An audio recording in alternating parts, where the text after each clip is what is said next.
bocor kat situ, kat atas. Tu atas tu dia mengalir ke bawah. So, bocor halus lah pipe ni.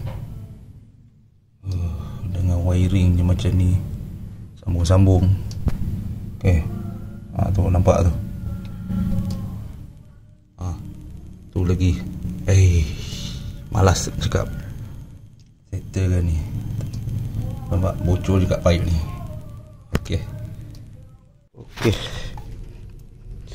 So sekarang kita dah potong pipe ni yang bocor tu. Nanti kita sambung lah.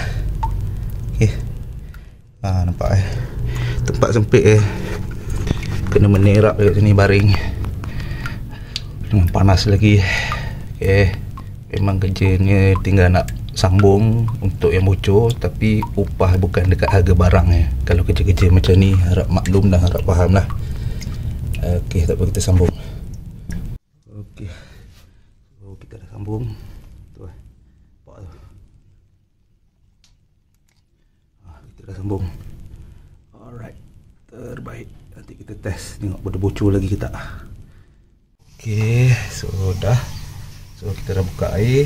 So kita sambung pipe yang bocor tu. So sekarang dah tak ada leaking ni air yang tadi lah, air yang sebelum kita sambung tadi. So ni ok, cantik, tak ada bocor. Sana tak ada bocor. Wiring ni yolah, abaikan. Bukan kita buat. Yang penting pipe dah tak ada air bocor. Alright, Alhamdulillah. Ok, Alhamdulillah. So ni, so kita dah potong kat sini. Kita buat laluan pipe baru lah.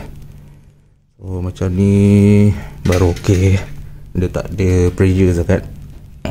Ok, pipe tu tak stress. Terus lurus tu sampai hujung sana tu. Tu.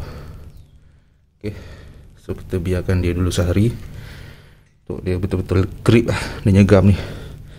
Sebab ni ABS ABS ni kita tak boleh dah lepas sejam terus on, tak boleh sebab dia lain sikit, tak sama macam pipe PVC.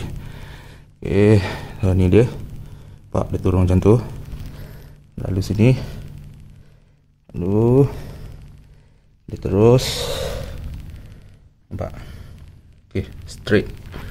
Barulah pipe dia tak stress, InsyaAllah. Tengok, besok baru kita on dia punya pump motor. Okay, Alhamdulillah.